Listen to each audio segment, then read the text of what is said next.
Students and welcome back. हम discuss कर रहे थे क्लास 12th पॉलिटिकल साइंस का चैप्टर नंबर 8 द जुडिशरी, जिसमें पिछले वीडियो में हमने डिस्कस किया सुप्रीम कोर्ट ऑफ यूएसए के कुछ डिटेल्स के बारे में, लाइक कॉम्पोजिशन, अपॉइंटमेंट मेथड और क्वालिफिकेशंस क्या होती है, टेन्योर क्या होता है, ये सब डिस्कस किया। तो आज की इस वीडियो में हम डिस्कस करेंगे ज्यूरिस्डिक्शन के बारे में कि सुप्रीम कोर्ट, यूएस का सुप्रीम कोर्ट कौन से केसेस को अपने अंडर लेता है, कौन से केसेस हैंडल करता है, ये डिस्कस करेंगे। दो टाइप के ज्यूरिस्डिक्शंस होते हैं। पहला है ओरिजिनल ज्यूरिस्डिक्शन, मतलब वो केसेस जो कि सुप्रीम कोर्ट के पास डायरेक्टली आते हैं without passing through any lower courts. Now सबसे पहले इसमें पहली इस कैटेगरी में सबसे पहले कौन से केसेस आते हैं? वो केसेस जिसमें कोई एम्बेसडर या कोई फॉरेन एजेंट इन्वॉल्व हो, ऐसे केसेस डायरेक्टली आते हैं। स्टेट, दो पार्टीज में से एक पार्टी कोई स्टेट हो, कोई स्टेट हो, यूएस का स्टेट हो या पूरा यूएसए ही हो, ऐसे केसेस। लाइक आपने केसेस के नाम सुने होंगे, like this person versus the United states of America, इस तरह से। And next is the inter state disputes.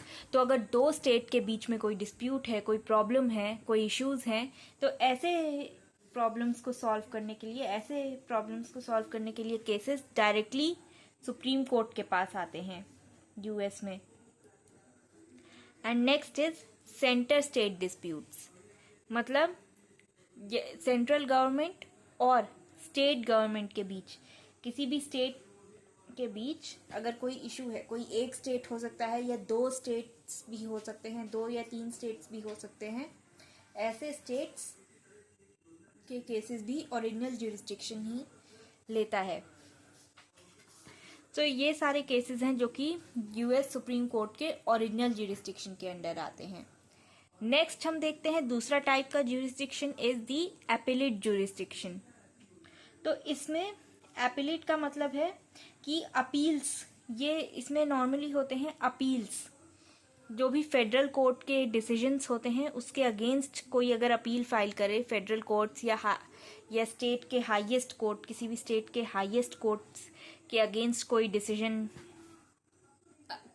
किसी डिसीजन के अगेंस्ट अगर कोई जाना चाहता है, कोई उसके डिसीजन को क्वेश्चन करना चाहता है, then they can file a case then they can fight their case in supreme court.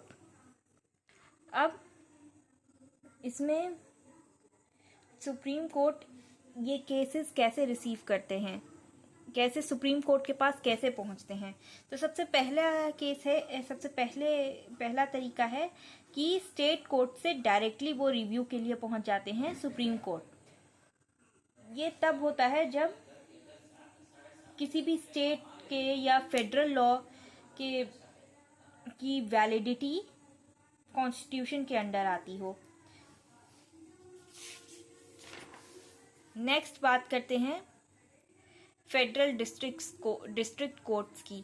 तो फेडरल डिस्ट्रिक्ट कोर्ट से भी डायरेक्टली लिए जाते हैं केसेस, सुप्रीम कोर्ट रिसीव करता है केस, और ये तब होता है जब कोई डिस्ट्रिक्ट कोर्ट फेडरल स्टैट्यूट को इनवैलिडेट करे।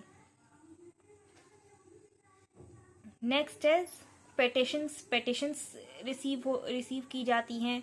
पेटिशंस अगर कोई फाइल करे फेडरल कोर्ट ऑफ अपील के अगेंस्ट, तब सुप्रीम कोर्ट के पास केस पहुंचता है। एंड नेक्स्ट इज कि कुछ केसेस में, ये बहुत ही कम होते हैं, कुछ केसेस में कोर्ट ऑफ क्लेम्स और court of customs and patent appeals के डिसीजन को रिव्यू करने की पावर होती है सुप्रीम कोर्ट के पास। तो इस तरह से केस सुप्रीम कोर्ट पहुंचता है। नेक्स्ट अगर हम बात करें यूएस सुप्रीम कोर्ट का क्या रोल है वहां जस्टिस प्रोवाइड करने में, तो सबसे पहला तो ये है कि it is the interpreter of the constitution. तो कॉन्स्टिट्यूशन को फाइनली इंटरप्रेट जो करता है वो है सुप्रीम कोर्ट। फाइनल इंटरप्रिटेशन मतलब जिस तरह से सुप्रीम कोर्ट ने इंटरप्रेट किया वैसे ही बाकी कोर्ट्स को फॉलो करना होगा। सबसे ज़्यादा मतलब सुपीरियर कोर्ट है, एपेक्स कोर्ट है वहाँ का, तो उन so their decision is final and binding. Next is guardian protector of the constitution. Supreme court is the guardian protector of the constitution. So कोई भी कॉन्स्टिट्यूशन के अगेंस्ट जाने वाले लॉ को, कोई भी लॉ जो कि कॉन्स्टिट्यूशन के अगेंस्ट जा रहा हो, उसे इनवैलिड डिक्लेयर करने की पावर होती है, the power of judicial review जिसे कहते हैं। And next is guardian of fundamental rights. US के सिटीजन्स की फंडामेंटल राइट्स प्रोटेक्टेड हैं कि नहीं, ये इंश्योर करना सुप्रीम कोर्ट की ड्यूटी है।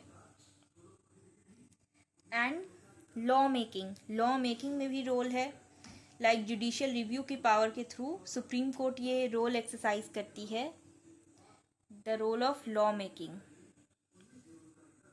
सो that's it for today's video. Next video में हम डिस्कस करेंगे जुडिशरी ऑफ इंडिया के बारे में।